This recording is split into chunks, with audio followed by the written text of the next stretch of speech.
In 10 minutes, you're going to be speaking in front of 100 people. You've been preparing for this talk for the last 1 month. You've been sure about what you're going to say till now because you've practiced enough. And suddenly you feel this voice in your head telling you, what if you forget something? What if no one claps? What if people judge you? What if? All these what ifs start happening. Suddenly you feel this surge of overwhelm, of anxiety, all these feelings coming inside you, and you are spiraling. Now we all go through this, right? We all go through this in different scenarios in our work life, in our personal life. And in those moments, when we have that surge happening, we try to find a way to stop it so we can focus on the thing we actually have to do, the thing we actually have prepared to do. Hey, I'm Varun Duggi and I'm a serial entrepreneur. I've written a best-selling book. I've hosted over 800 podcast episodes, spoken in front of reasonably large crowds throughout my life. And one of the things I've learned is that if you want to deal with these moments, you need to find something which I like to call an emotion hack. Find a way to deal with that emotion in that moment so you can go back to focusing on the action that you actually have to do. And the best way to learn these is to look at people who are successful in their fields, entrepreneurs, leaders, looking at philosophers, look at all of them and say, what can I learn from them? But how have they dealt with these situations so I can use that in my own life? So I'm going to give you 7 emotion hacks you can use right after you finish watching this video. But before I go into those, I want to make sure you click on subscribe and you ring that bell icon going into the first emotion hack. The 2-minute rule. David Allen, who's a very popular productivity guru, came up with this, and he says that when you're feeling overwhelmed, find something you can do, something you can accomplish in 2 minutes. You could just retie your shoelaces. You could rearrange your desk. Just do something that you can easily accomplish in 2 minutes, and doing that in that moment gives your mind a certain level of momentum towards action, right? You're moving, you're acting, and then switch from there to the bigger challenge you have to face. So if you're going to get up on stage, sit there, retie your shoelaces, just walk onto stage, and you suddenly see that momentum transfers onto the bigger challenge you have to do right now. Reframing negative self-talk.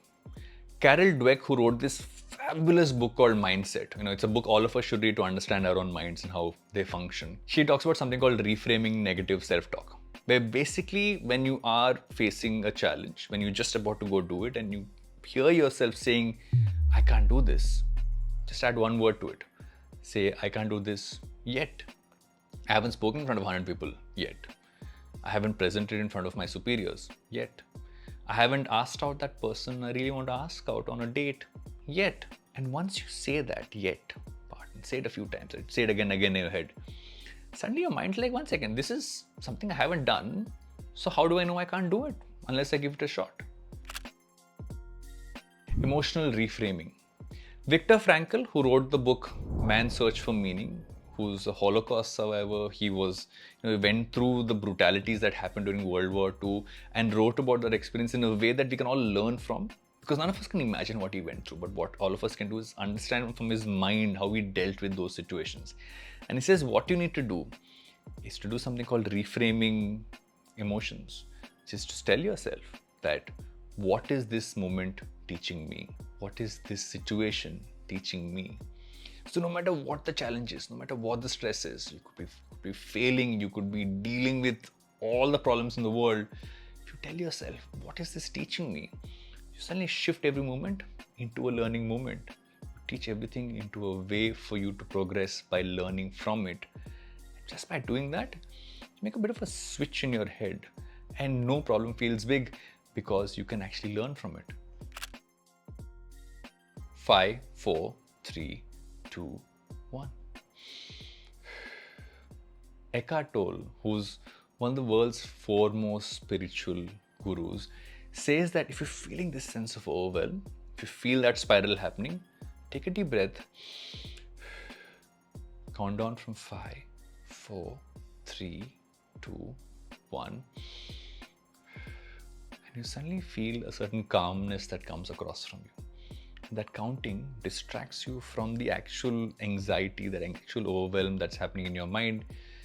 And just by bringing the energy down, And just by refocusing on the number counting, you can then suddenly, clearly focus on the action instead of focusing on the spiral.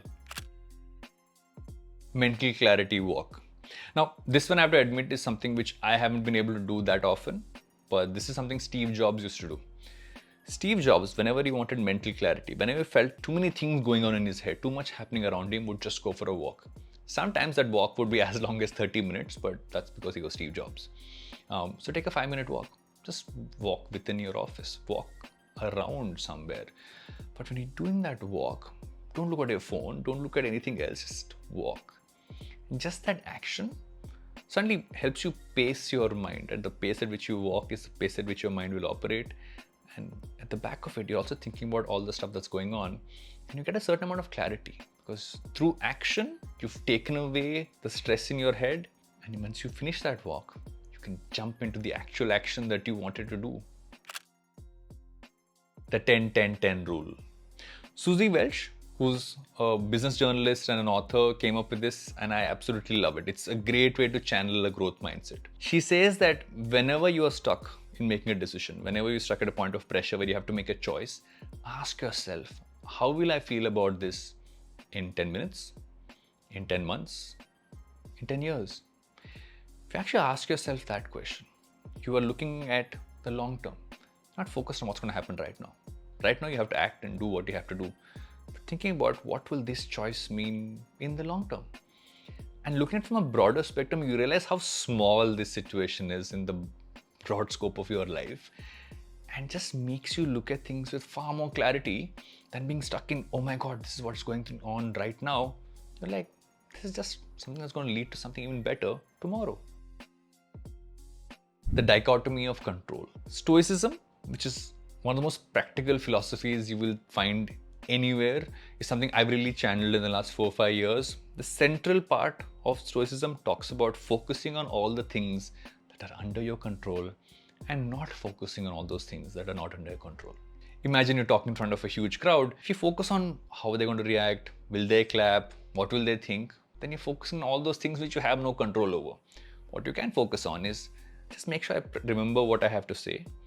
Remember that I walk on with confidence. Let me say what I have to say in the best possible and most confident way. Those are all things I have control over. The amount I prepare is in my control. The amount of effort I put into it is in my control. So let me just focus on those. Everything else that happens is anyway not in my control. So why should I worry about it? It's like Socrates, right? Socrates, arguably one of the greatest philosophers of all time, he actually said this. When you're thinking too much about all the things that you can't control, ask yourself a simple question, which is this useful? Is this feeling, is this thought in my head, is this useful? Is it helping me in any way? And while it's easier said than done, the more you say that in your head, and I realize that's the thing with emotion hacks, right? You didn't keep saying this again and again in your head.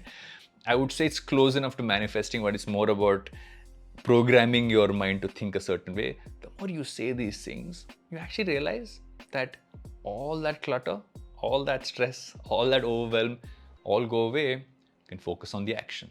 So those are 7 emotion hacks that I want to share with you. I'm going to be sharing many more things like this that you can action right after watching this video in your own life. Let me know which one resonated with you the most, which one do you like the most, which one have you used in your life already, or is there something that I didn't talk about here that you've used? I'd love to hear about that in the comments. Make sure you click on subscribe and ring that bell icon. I'll see you in another episode of Founders Notes. If you're a parent and you finished watching this video and you want your kid to build more emotional intelligence and more emotional strength, then make sure you check out the EMoMee YouTube channel.